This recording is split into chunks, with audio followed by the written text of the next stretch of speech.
اعوذ باللہ من الشیطان الرجیم بسم اللہ الرحمن الرحیم ما اصاب من مصیبت الا باذن اللہ ومن یؤمن باللہ یہد قلبہ واللہ بکل شیء علیم وَأَطِيعُوا اللَّهَ وَأَطِيعُوا الرَّسُولَ فَإِن تَوَلَّيْتُمْ فَإِنَّمَا عَلَى رَسُولِنَا الْبَلَاغُ الْمُبِينُ اللَّهُ لَا إِلَهَ إِلَّا هُوَ وَعَلَى اللَّهِ فَلْيَتَوَكَّلِ الْمُؤْمِنُونَ يَا أَيُّهَا الَّذِينَ آمَنُوا إِنَّ مِنْ أَزْوَاجِكُمْ وَأَوْلَادِكُمْ عَدُوًّا لَكُمْ فَاحْذَرُوهُمْ وَإِن تَعْفُوا وَتَصْفَحُوا وَتَغْفِرُوا فَإِنَّ اللَّهَ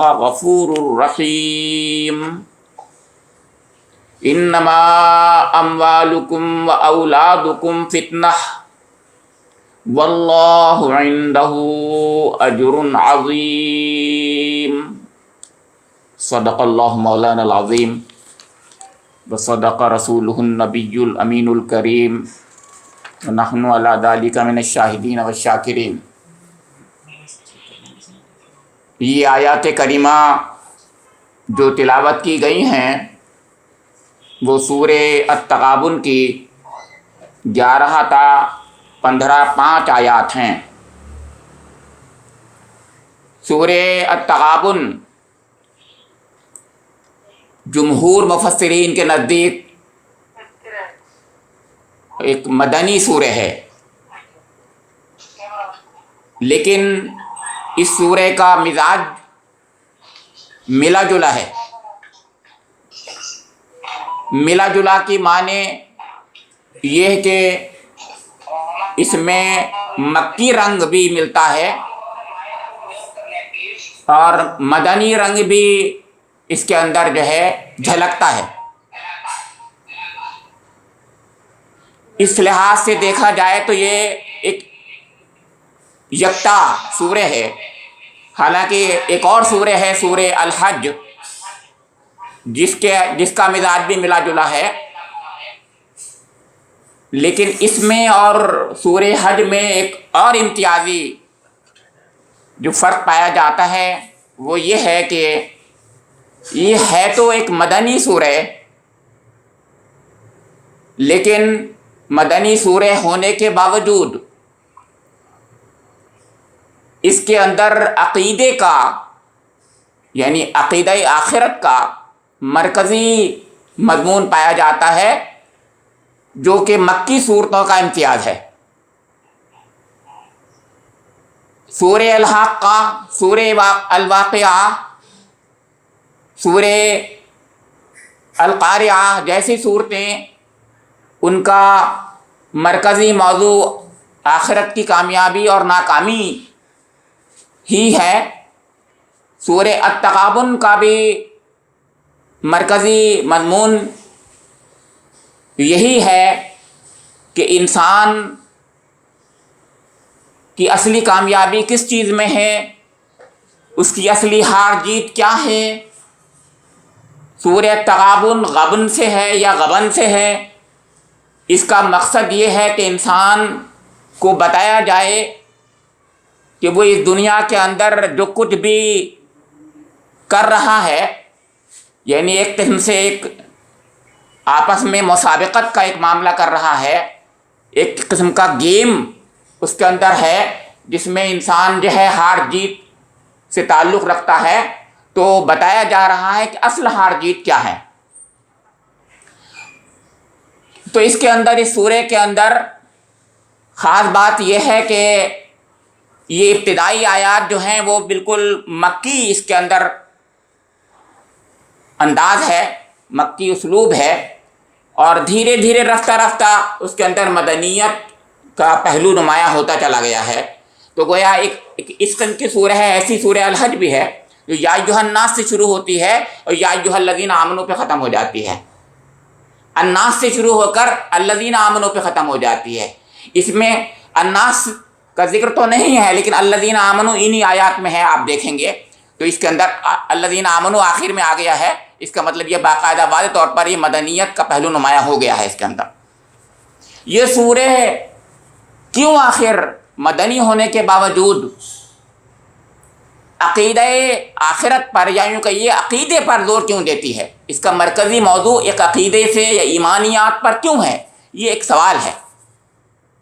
اس کا جواب دینے کے لیے اس پورے سورہ کو جب آپ پڑھیں گے تو اندازہ ہو جائے گا آپ کو کہ اس کے اندر جو مباحث ہیں جس پر خاص طور سے زور دیا گیا ہے، جو عوامل ہیں انسانی زندگی میں جس کی وجہ سے وہ اپنی زندگی کی ہار جیت کو نہیں سمجھ پاتا یا زندگی کی کامیابی اور ناکامی کو نہیں پہچان پاتا، یا انسانی زندگی کی کامیابی اور ناکامی میں جو عوامل ہمارے اوپر بہت ہی زیادہ اثر انداز ہوتے ہیں، بہت ہی قوی ہیں، جس کے لیے ضرورت ہوتی ہے کہ انسان پر عقیدے کا زور ڈالا جائے، عقیدے کے ذریعے سے اس پر بات پہنچائی جائے، کیونکہ اسلام چاہتا ہے کہ عقیدہ جب تک مستحکم نہیں ہوگا وہ تب تک وہ انسانی زندگی میں اپنی زندگی کے رویوں کو تبدیل نہیں کر سکتا۔ اس لیے اس سورہ کے اندر آخرت کا موضوع مرکزی موضوع بنا کر پیش کیا گیا ہے تاکہ انسان جو ہے اپنا محاسبہ کرے اور سوچے کہ میں نے آخرت کی کامیابی کے تعلق سے کیا سامان اور توشہ آخرت بنایا ہے، اور اس میں مجھ سے کیا کوتاہیاں سرزد ہو گئی ہیں یا ہو سکتی ہیں یا ہو رہی ہیں۔ پھر اس کے اندر کون کون سے عوامل ہیں قرآن پاک اس سورہ میں بتاتا ہے۔ سب سے زیادہ اہم وہ کون سے عوامل ہیں، وہ کون سے محرکات ہیں، وہ کون سے فیکٹرز ہیں جو انسانی زندگی کو اتنا متاثر کرتے ہیں کہ وہ اپنی کامیابی ناکامی کے معاملے میں بھول جاتا ہے اور وہ صحیح فیصلے نہیں کر پاتا، یا اس پر اتنا زیادہ زور پڑ جاتا ہے، اتنے دباؤ پڑتے ہیں جس کی وجہ سے باوجود اس کے کہ وہ چاہتا ہے پھر بھی وہ اس پر اپنا کام نہیں کر پاتا۔ تو اللہ تعالیٰ نے اس سورہ اس کا مرکزی موضوع بنایا ہے آخرت کی کامیابی، اور اسی لیے اس سورہ کا انتخاب، یعنی سورہ مدنی سورہ ہونے کے باوجود اس کے اندر جو ہے عقیدے پر زور دیا گیا ہے، جو صرف ایک امتیازی اس کی شان ہے۔ وہ 4 اس کے اندر محرکات ذکر کیے گئے ہیں۔ پہلی 2 آیات تسلی کی ہیں اور آخری 2 آیات تنبیہ کی ہیں۔ اس میں 4 عوامل جو ذکر کیے گئے ہیں جو انسانی رویوں کو ڈٹرمن کرتے ہیں، انسانی رویوں کو یعنی کی شناخت اور پہچان بناتے ہیں، جس کی وجہ سے انسان صحیح طریقے سے فیصلہ نہیں کر پاتا، اس کے رویے یعنی رویوں کا صحیح رخ نہیں ہو پاتا۔ وہ یہ ہے کہ ما اصاب من مصیبت الا باذن اللہ ومن یؤمن باللہ یہد قلبہ واللہ بکل شیء علیم۔ فرمایا گیا کہ کوئی مصیبت کبھی نہیں آتی مگر اللہ کی اذن ہی سے آتی ہے۔ جو شخص اللہ پر ایمان رکھتا ہو اللہ اس کے دل کو ہدایت بخشتا ہے، اور اللہ کو ہر چیز کا علم ہے۔ انسان بہت سے کام کرنا چاہتا ہے لیکن درمیان میں حائل ہو جاتا ہے ایک اندیشہ اس بات کا کہ میں یہ کام کروں گا تو اس میں یہ پریشانی لاحق ہو جائے گی، یہ مصیبت آ سکتی ہے، فلاں خطرہ ہے، گورنمنٹ کا، میرا، فلاں احباب کا، سوسائٹی کا، میرے اپنے مسائل ہیں، بہت سی چیزیں ایسی ہیں جو ایک اندیشہ ہے، مصیبت اندیشہ بہت سے جو ہیں اس کے درمیان میں حائل ہو جاتے ہیں۔ تو اللہ تعالیٰ اس کا جواب دے رہا ہے کہ ما اصاب من مصیبت الا باذن اللہ، کہ اس بات کو یاد رکھو کہ کوئی مصیبت نہیں آتی جب تک کہ اللہ کا اذن نہ ہو۔ تو اللہ کا اذن کیا ہوتا ہے؟ اس کے بارے میں یہ کہ اللہ تعالیٰ پہلے سے اللہ نبرأہا سورہ حدید میں فرمایا پہلے سے اس کو لکھا گیا ہے، لکھا جا چکا ہے وہ تو اللہ تعالیٰ نے اس کو لکھ دیا ہے، اس کے یعنی مطلب یہ جو تقدیر میں ہے، جو لوح محفوظ میں ہے وہی ہونا ہے، اس کے بغیر کچھ نہیں ہو سکتا، ذرہ برابر اس میں تبدیلی نہیں آ سکتی۔ یہ اطمینان اس سے پیدا ہوتا ہے، پہلی چیز۔ پھر دوسری چیز اس میں ایک منفی پہلو میں مثبت جو پہلو ہے وہ یہ ہے کہ وَمَن يُؤْمِن بِاللَّهِ يَهْدِ قَلْبَهُ، اور جو شخص اللہ پر ایمان رکھتا ہو اللہ اس کے دل کو ہدایت بخشتا ہے. تو گویا اس کو ایک حوصلہ دیا جا رہا ہے یہاں پر، وہ یہ کہ دیکھو یہ جو اندیشہ ہے تمہیں مصیبت کا، اس میں ایک بات تو پہلو یہ ہے کہ اللہ کے اذن کے بغیر کوئی مصیبت نہیں آئے گی، لہذا گھبرانا نہیں چاہیے تمہیں. دوسری چیز یہ ہے کہ اس سے جب تم اس راستے سے گزرو گے، اس تکلیف سے بھی گزر جاؤ گے، اگر تکلیف آ بھی گئی اگر تمہارے پاس، اگر خطرے سے تم دوچار ہو بھی گئے اگر، تو بھی یاد رکھو کہ وَمَن يُؤْمِن بِاللَّهِ يَهْدِ قَلْبَهُ، کہ اللہ تعالیٰ دل کو ایک ہدایت بخشے گا، دل کو ایک خاص طور سے ایک پاور دے گا، اس کو ہدایت سے نواز دے گا. اور یہ جو یہد قلبہ ہے یہ بہت بڑی نعمت ہے اللہ کی، اس کو تو وہی جانتا ہے جو اس سے ہمکنار ہوتا ہے. یعنی گویا کہ اس بازی کو کھیل جاؤ، اس مصیبت میں اپنے کو ڈال لو، اس سمندر میں اس پانی میں کود جاؤ، اور اس کے بعد دیکھو کہ اللہ تعالیٰ جو ہے تمہیں ایک خاص طور سے جو ہے ایک ہدایت سے نوازے گا. اس نوازش کو تم جب ہی جانو گے جب تم اس میں کود جاؤ گے. اس میں کتنی پیاری بات ہے، دیکھیے یہ پہلی بات ہے. دوسری چیز یہ فرمائی گئی کہ اطیعوا اللہ واطیعوا الرسول فإن تولیتم فإنما علی رسولنا البلاغ المبین. دوسری چیز یہ ہے کہ تم نے جب اللہ کا نام لیا ہے اور کلمہ لا الہ الا اللہ محمد الرسول اللہ پڑھ لیا ہے، یعنی مومنوں اور مسلمانوں کی بات ہو رہی ہے. ابھی اس کے مخاطب کون ہیں؟ دونوں ہو سکتے ہیں مخاطب.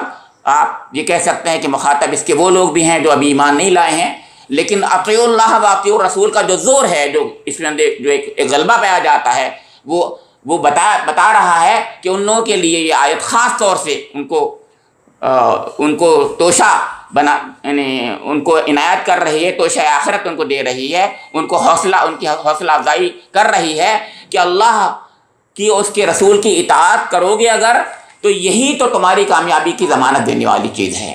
یہ فرمایا. تو دوسری چیز جو ہے وہ یہ ہے کہ دیکھو ایک مومن کو تو اللہ کی اطاعت، اس کے رسول کی اطاعت کرنا ہی ہے، تو اس کو اطاعت کرنا چاہیے. ایک یہ پہلو اس کو سدا یاد رکھنا چاہیے. تو پہلا کیا یاد رکھنا چاہیے تھا؟ وہ ما اصاب من مصیبت الا باذن اللہ. اور دوسرا کیا پہلو ہے جو یاد رکھنا ہے اس کو؟ کہ اطیعوا اللہ و اطیعوا الرسول، کہ اس کو اللہ کی اطاعت ہر حال میں کرنی ہے، ہر حال میں کرنی ہے، کوئی حالات ہوں. اور پھر یہ بھی یاد رکھنا ہے کہ فَإِن تَوَلَّيْتُمْ فَإِنَّمَا عَلَىٰ رَسُولِنَا الْبَلَاغُ الْمُبِينُ، لیکن اگر تم اطاعت سے منہ موڑتے ہو تو ہمارے رسول پر صاف حق پہنچا دینے کے سوا کوئی ذمہ داری نہیں ہے. یعنی اللہ کے رسول نے جو بات تھی پوری پہنچا دی ہے، اس میں کوئی کمی اور کوتاہی نہیں کی ہے. لہذا تم اگر یہ سمجھتے ہو کہ تم بچ جاؤ گے اللہ کے حضور، نہیں بچ پاؤ گے، کیونکہ اس نے ہر بات واضح کر دی ہے. اپنے کلام کے ذریعے سے اللہ تعالیٰ نے اور اللہ کے رسول نے اپنی دعوت کے ذریعے سے پوری بات پہنچا دی ہے. اور اس کا جو کام تھا یعنی رسول کا، اس نے پورا اس میں کوئی کوتاہی نہیں کی ہے، اس نے پوری بات پہنچا دی ہے. اور حضور کو بھی اس کے اندر یعنی تسلی کا پہلو ہے کہ حضور کی جو ذمہ داری تھی آپ نے پوری طریقے سے نبھا لی ہے. تو اللہ لا الہ الا ھو وعلی اللہ فلیتوکل المؤمنون، فرمایا کہ اللہ وہ ہے جس کے سوا کوئی خدا نہیں، لہذا ایمان لانے والوں کو اللہ ہی پر بھروسہ رکھنا چاہیے. اب دیکھیے آیت کا خطاب ہمیں معلوم ہے کہ یہ خطاب جو ہے ان لوگوں سے ہے کہ جو ایمان لائے ہیں یا ان لوگوں سے جو نہیں لائے. لیکن دھیرے دھیرے آپ دیکھ رہے ہیں ایک ٹرانسفارمیشن ہو رہا ہے، یعنی غیر ایمان سے ایمان کی طرف ٹرانسفارمیشن ہلکے ہلکے ہو رہا ہے. اس لیے اگلی آیت ہے کہ یا ایھا الذین آمنوا، اس کا مطلب اب وہ ایمان لے آئے، ابھی ایمان نہیں لائے تھے. کہ اس کے پہلے کی آیات تو بالکل منکرین حق کے لیے ہی ہیں، درمیان میں دھیرے دھیرے ٹرانسفارمیشن ہو رہا ہے. آپ غور کریں قرآن پاک کا انداز یہ ہے، اسلوب یہ ہے. تو فرمایا جا رہا ہے کہ اللہ لا الہ الا ھو وعلی اللہ فلیتوکل المؤمنون، کہ اللہ وہ ہے جس کے سوا کوئی خدا نہیں، لہذا ایمان لانے والوں کو اللہ ہی پر بھروسہ رکھنا چاہیے. ایک تیسرا پہلو ہے یہ توکل اللہ. یہ توکل ایک ایسی چیز ہے جس کا مزہ وہی جانتا ہے جو اس سے ہمکنار ہو جاتا ہے. کیا مزہ ہوتا ہے توکل کا، بھروسہ کرنے کا. دنیا میں آج سائیکالوجسٹ سے پوچھ لیجئے آپ، وہ جانتے ہیں کہ جب تک کسی چیز پر کنوکشن نہ ہو، جب تک کوئی انسان کسی چیز کو پر بھروسہ اور اعتماد میں نہ لے لے. جب تک اعتماد نہ ہو اس وقت تک انسان یعنی وہ کام نہیں کر سکتا، وہ باتیں اس کے اندر زندگی میں نہیں رونما ہوں گی، اس سے اس کا زندگی کا میں وہ تبدیلی نہیں آئے گی جب تک کہ اس کے اندر خاص طور سے توکل نہ ہو. یہ توکل کی طرف اشارہ اللہ تعالیٰ نے فرما دیا کہ دیکھو یہ چیز ہے، توکل کرو اللہ پر تو تمہارے تمام مسائل حل ہو جائیں گے انشاءاللہ. اب اس کے بعد اب وہ دو پہلو ہیں، آخری دو آیات ہیں جو میں عرض کر رہا ہوں، یہ تنبیہ کی آیات ہیں. تنبیہ کی آیات، اس میں یہ بتایا گیا ہے کہ اصلی حائل کون ہوتے ہیں ہماری زندگی کی کامیابی اور ناکامی کے اندر اصلی ہرڈل کیا ہے اور اس کے اندر پریشانی کیا ہوتی ہے لاحق. تو بہت اس کو بالکل انگلی اٹھا کر کے بتا دیا کہ تم نے جن کو سب سے زیادہ قریب سمجھا اور احباب سمجھا، اپنا دوست ہی نہیں سمجھا بلکہ اپنا سب کچھ سمجھا، اللہ فرما رہا ہے کہ وہ کیا ہیں. دیکھیے سب سے زیادہ قریبی جو ہمارا رشتہ ہوتا ہے انسانوں سے تو ہماری اولاد سے، ہماری بیویوں سے ہوتا ہے. اس سے زیادہ قریبی رشتہ کسی سے ہو ہی نہیں سکتا اور ہوتا ہی نہیں. دیکھیے اولاد کے بارے میں تو ہم سب جانتے ہیں کہ وہ تو ایک ایسا اللہ تعالیٰ نے رشتہ رکھا ہے کہ وہ چاہے یا نہ چاہے اندرون سے کچھ اس کے اندر کچھ ایک ایسا جذبہ ہوتا ہے کہ وہ جو ہے نہ چاہتے ہوئے بھی، ناراضگی میں بھی وہ جو ہے اس کی طرف مطلب التفات رہتا ہی ہے. وہ روتا ہوتا ہے، پٹتا ہوتا ہے جب بھی اپنے اولاد کی دعا کرتا ہوتا ہے. ماں ہو تو وہ تو بہت بڑی بات ہے، باپ بھی یہی کرتا ہے، آپ غور کیجئے. لیکن اللہ تعالیٰ فرما رہا ہے کہ یا ایھا الذین آمنوا ان من ازواجکم واولادکم عدوا لکم فاحذروہم. اے لوگوں جو ایمان لائے ہو، تمہاری بیویوں، تمہاری اولاد میں سے بعض تمہارے دشمن ہیں، ان سے ہوشیار رہو. یہ ہے وہ چیز جو بہت اہم تھی کہ ہماری کامیابی اور ناکامی میں جو ہرڈل بنتے ہیں وہ یہ رشتے ہیں جو سب سے زیادہ قریب رشتے ہیں.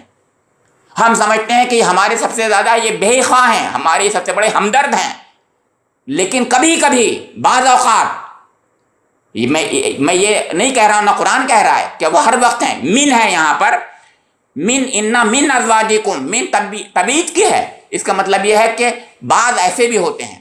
اور یہاں پر مولانا نے تو ترجمہ بیچارے نے ایسا کیا ہے کیونکہ ہماری اردو میں کوئی اور ہے ہی نہیں اس کے لیے متبادل کہ تمہاری بیویوں کا لفظ کہا. کیسے کہتے؟ انگریزی میں اسپاؤس کہتے ہیں ہم لوگ. مرد کے لیے عورت یعنی شوہر کے لیے بیوی، بیوی کے لیے شوہر اسپاؤس ہوتا ہے. یہ اسپاؤس ہی ہوتا ہے زوج اسی سے بنا ہے. عربک میں، عربک بہت پیاری زبان ہے، بہت مکمل زبان ہے، وہ صحیح لفظ بول رہی ہے. ترجمہ اردو میں وہ نہیں ہو پا رہا ہے. مولانا ہم بیوی کہہ رہے ہیں اس لیے ہم سمجھتے ہیں کہ مردوں کے لیے قرآن ہے. غلط بات. یہ عورتوں کے لیے بھی قرآن ہے، مردوں کے لیے بھی ہے، بیویوں کے لیے بھی، شوہروں کے لیے بھی ہے. شوہر کے لیے بیوی زوج ہے اور بیوی کے لیے شوہر اس کا زوج ہے، زوجہ یا زوج یوں کہہ لیجیے آپ چاہیں تو. بہرحال تو فرمایا جا رہا ہے کہ یہ جو رشتے ہیں بہت قریبی، ہم یہ سمجھتے ہیں سب سے ہمارے محبت کا رشتہ ہے، یہ ہمارے بے خواہ ہیں. فرمایا نہیں، کبھی کبھی یہی ان من ازواجکم، کبھی کبھی یہی ہمارے دشمن بن کر سامنے آ جاتے ہیں اور ضرور آتے ہیں. بہت مقامات زندگی میں ایسے ہوتے ہیں کہ جبکہ یہ ہمارے پیاری اولاد ہماری جو ہے وہ ہمارے لیے ایک عاقبت کو بگاڑنے کا سامان بن جاتی ہے. تو فرمایا تو پھر کیا کریں؟ فاحذروہم، ہوشیار رہو. اب ہوشیار رہو سے بات پوری کیونکہ سمجھ میں نہیں آ رہی تھی. اللہ رب کریم ہے، اپنے کلام میں اس کی وضاحت فرما رہا ہے. پھر کہتا ہے وَإِن تَعْفُوا وَتَصْفَحُوا وَتَغْفِرُوا فَإِنَّ اللَّهَ غَفُورٌ رَحِيمٌ. یہ ہے وہ وضاحت کہ کیسے ہم ہوشیار رہیں. ہوشیار رہنے کا طریقہ کیا ہو. بہت پیارا ہے. ایسا نہیں ہم ان سے ناراض ہو گئے یا کوئی اور جاہل لوگ جو ہیں وہ ان کو مارنے پیٹنے لگے، غلط طریقہ اختیار کر گئے. کہا یہ طریقہ صحیح نہیں، اس سے زیادہ بہتر تربیت کوئی نہیں. اب میں تربیت کی بات پہ ایک دم بات مجھے یاد آ گئی. یہ مسبحات میں 5ویں سورہ ہے. سبح یسبحو سے 5 مسبحات ہیں، ان میں سے یہ آخری سورہ التغابن ہے. ان تمام مسبحات میں جو سبح یسبحو سے جو پاکی بیان کرنے سے شروع ہوتی ہیں اللہ کی پاکی میں بھی ایک لطیف پہلو ہوتا ہے. وہ یہ کہ کہیں ہم اللہ کے بارے میں کوئی ایسا غلط خیال دل میں آ جاتا ہے، چور دل میں آ جاتا ہے، جس سے پتہ چلتا ہے کہ کہیں ایسا ہے نا کہ اللہ تعالیٰ کے اندر کوئی فلاں نقص ہے، کوئی کمی ہے، کوئی عیب ہے، اس نے ہمارے ساتھ ایسا سوال پیدا کر دیا، ہمیں ایسے حکم دے دیے ہماری کامیابی کو اس میں رکھ دیا، یہ تو ہماری بڑی پریشانی کی باعث بن جائے گی. بہت سے خیالات اور سوالات وسوسے آ سکتے ہیں. اس لیے سبھا یسبحو سے سورہ شروع ہوتی ہیں. یہ 5 سوریں، اور یہ 5ویں سورہ یسبحو سے شروع ہو رہی ہے، اور پہلی سورہ الحدید ہے، یہ آخری 5ویں ہے. مسبحات جن کے بارے میں ڈاکٹر اسرار صاحب کا آپ نصاب پڑھیے کبھی تو ہم اندازہ ہوگا. امین صاحب نے بھی اس پر بہت اچھی پیاری باتیں کہی ہیں کہ یہ تربیت کے لیے بہترین صورتیں ہیں 5. آپ ان پہ غور کیجئے. پہلی سورہ الحدید ہے، دوسری سورہ الحشر ہے، تیسری سورہ آپ کے صف ہے، الصف ہے، چوتھی سورہ جمعہ ہے، اور 5ویں سورہ تغابن ہے. ان 5 سوروں کو آپ بھی پڑھیے، آپ دیکھیے کہ اس میں تربیت کے تزکیے کے پہلو کیا کیا ہیں. تو یہاں پر فرمایا جا رہا ہے کہ بہترین طریقہ کیسے اختیار کیا جائے، ہم ان کو کس طریقے سے اپنا کام بھی بن جائے ہمارا، ہماری کامیابی بھی ہمارے لیے مقدر ہو جائے، اور ان کے ساتھ ہم رہ رہے ہیں اور رہنا ہے ہی ہمیں، کیونکہ ہم اپنی اولاد سے کیسے بچ سکتے ہیں. تو پھر کس طریقے سے بہترین طریقہ اختیار کریں کہ ہم کامیابی بھی ہماری یعنی نہ جائے، کامیابی ہمارے ہاتھ میں آ جائے اللہ رب کریم کے کرم سے، اور ان سے بھی تعلق ہمارا قائم رہے. تو فرمایا کہ ان تعفو وتصفحوا وتغفروا فإن اللہ غفور الرحیم. دیکھو تم اگر عفو و درگزر سے کام لو گے. تصفحوا کا مطلب تو مولانا نے ترجمے میں دیا ہی نہیں کچھ، عفو و درگزر اور معاف کر دو. تو اللہ غفور الرحیم ہے، اس کا مطلب تصفحوا کا ترجمہ نہیں ملا، ہمیں نہیں مل رہا ہے. مولانا امین صاحب اس کو چشم پوشی کہتے ہیں. ہاں چشم پوشی ہے، تو مطلب یہ ہے معاف کر دینا، چشم پوشی اختیار کر دینا، اور بخشش کر دینا، بخش دو. تغفروا.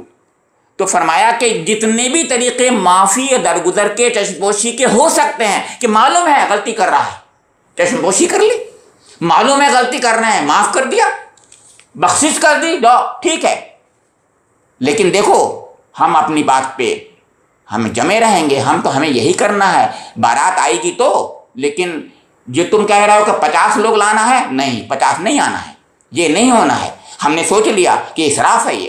یہ ہے بات جو بہت اہم ہے. میں ایک مثال لے رہا ہوں. ایسی زندگی میں کتنے معاملات ایسے ہوتے ہیں، بیٹا کہہ رہا ہے کہ ابا جان یہ تو کرنا ہوگا، اس وقت ضرورت ہے ہمیں. کہ نہیں بیٹو ایسا نہیں کرو، دیکھو سوچو سمجھو، ہے نہیں. اس کو بہت پیار سے بہت اچھے انداز سے سمجھا دو، اور ایسی اپنی بیوی کو، ایسی بیوی اپنے شوہر کو سمجھا دے.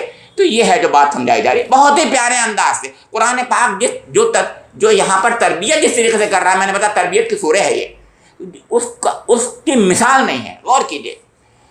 فرمایا کہ تو اگر تم ایسا کرو گے تو اللہ تعالیٰ فإن اللہ غفور الرحیم، اللہ تمہیں بخش دے گا، اللہ ان کو بھی بخش دے گا.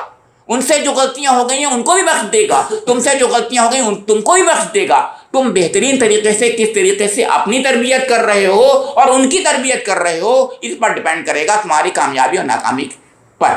یہ ہے بہت بات. اب دیکھیے آپ غور کریں کہ اس میں فرمایا ہے اس آیت میں جو 14ویں آیت ہے کہ ان من ازواجکم اولادکم عدوا لکم، یہاں عدو کا ذکر ہے. اور اگلی آیت ہے جو 15ویں آیت ہے انما اموالکم و اولادکم فتنہ واللہ عندہ اجر عظیم، کہ تمہارے مال اور تمہاری اولاد تو ایک آزمائش ہیں، اور اللہ ہی ہے جس کے پاس بڑا اجر ہے. اس لیے اب ذرا یہاں پر ایک قرآن پاک کا ایک انداز غور کیجئے.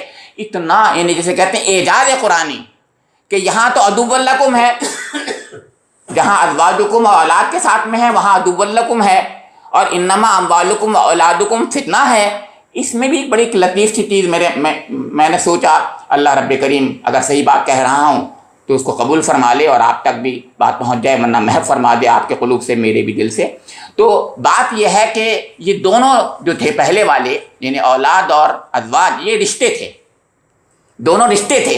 رشتے جو ہے ذوی العقول میں ہی ہوتے ہیں، اور ذوی العقول میں آپ جو ہیں عدو، دشمنی اور دوستی کا معاملہ ہوتا ہے. لیکن دوسری والی آیت جو اسی کے تشریحی توضیحی آیت ہے، انما اموالکم مال ہے.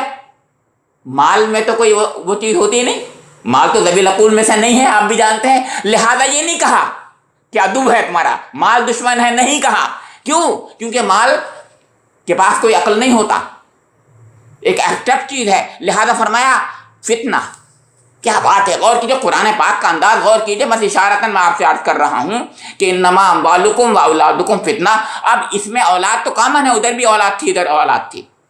اب یہاں اموال کے ساتھ میں اولاد کا ذکر کر دیا، کیونکہ اس معاملے میں جو ہمارے درمیان میں حائل ہوتا ہے، کبھی کبھی آپ غور کریں زیادہ تر معاملہ پیسے کا ہی ہوتا ہے، کہیں نہ کہیں پیسہ درمیان میں حائل ہو جاتا ہے، ایسا کریں گے تو ایسا، یا تو اسراف کی شکل میں آتا ہے، یا نہیں ہوتا ہمارے پاس کنجوسی اور بخل کی شکل میں آتا ہے، اور پھر پوری سورہ جو ہے وہ انفاق فی سبیل اللہ پہ ابھارنے کے لیے ہے اور بخل سے بچانے کے لیے۔ آخری آیت یہی ہے اس کے اندر، بخل سے دور کرنا، بخل سے بچانا ہے، کیونکہ وہاں ضرورت تھی جہاد کے لیے انفاق کی۔ پوری سورہ، تمام صورتوں کا اس زمانے کی خاص یہ مرکزی موضوع ہے، غور کر لیجئے۔ تو فرمایا کہ یہ تمہارے اموال، تمہارے مال اور تمہاری اولاد جو ہے ایک آزمائش ہے۔ آزمائش کے دو پہلو ہوتے ہیں، ایک اردو میں آزمائش لفظ بولتے ہیں فتنہ، ایک اردو کا فتنہ ہے اور ایک عربی کا فتنہ۔ عربی کا فتنہ بڑا جامعیت کا فتنہ ہے، جس کا ترجمہ مولانا نے بالکل صحیح کیا، آزمائش۔ لیکن اردو میں فتنہ دوسرے معنی میں بھی آتا ہے، حقیقت ہے وہ بات، یعنی حقیقت میں ہمارے لیے فتنے بن جاتے ہیں، یہ اردو والے فتنے، اردو میں جو پہلو سے ہے وہ اس لحاظ سے۔ تو فرمایا کہ دیکھو یہ مال اور اولاد جو ہیں تمہارے لیے اردو والا فتنہ ہے، لیکن اس کو عربی والا فتنہ تو سمجھو ہی، کم سے کم وہ تو ہے ہی، یعنی عربی کا مطلب آزمائش تو ہے ہی، وہ اس میں دو رائے نہیں، ہمیں آزمائش کے لیے دیا گیا ہے، یہ نعمتیں ہیں اللہ کی، اس میں دو رائے نہیں، اس سے بڑی نعمتیں نہیں ہو سکتی، لیکن یہی ہمارے لیے زحمتیں بن جاتی ہیں، رحمت کے ساتھ زحمت بھی بن جاتی ہیں، تو آزمائش کا ذریعہ ہمارے لیے ہمیں دی ہیں، اس لیے دی ہیں کہ اللہ تعالیٰ آزما رہا ہے، لِنَبْلُوَكُمْ أَيُّكُمْ أَحْسَنُ عَمَلًا۔ تو فرمایا جا رہا ہے کہ مال بھی اور اولاد بھی تمہارے لیے نعمت تو ہیں، یہ رحمت بھی ہیں، لیکن زحمت بھی بن سکتے ہیں، تمہارے لیے آزمائش ہیں، یہ اس پہ غور کرو، اس کو اسی انداز سے لو، اس کو صحیح سمجھو، اس کی حقیقت کو جانو، اس کا استحضار رکھو، اور جو اس کا استحضار رکھیں گے واللہ عندہ اجر عظیم، تو یاد رکھو جس کے پاس، یعنی اللہ تعالیٰ کے پاس سب سے بڑا اجر ہے۔ تو یہ آیات کو میں پھر سم اپ کر رہا ہوں کہ پہلی دو آیات تسلی کی آیات ہیں، مومنوں کو تسلی دی گئی ہے، یہ تسلی دی گئی ہے کہ جو مصیبت کا اندیشہ ہو سکتا ہے تمہیں، مصیبتیں اگر آ بھی گئیں تو تمہیں گھبرانا نہیں چاہیے، اس لیے کہ اللہ کے اذن کے بغیر نہیں آتی۔ دوسری بات یہ فرمائی گئی کہ دیکھو تمہارا کام تو یہ ہے کہ تم اللہ کی اطاعت کرو، اللہ کے رسول کی اطاعت کرو، یہ تو کرنا ہی ہے تمہیں، کیونکہ اس کے بغیر تم مومن نہیں رہو گے، اور تمہارا کام یہ ہے کہ تم توکل کرو۔ اس درمیان میں ایک بات اور آ گئی تھی، یہد قلبہ والی، جو بہت مثبت بات تھی، اس کو یاد رکھنا چاہیے کہ اللہ تعالیٰ اس صبر کے نتیجے میں تمہیں جو ہے ایک قلب کو ایک خاص ایک نعمت سے نواز دے گا، لذتوں سے نواز دے گا۔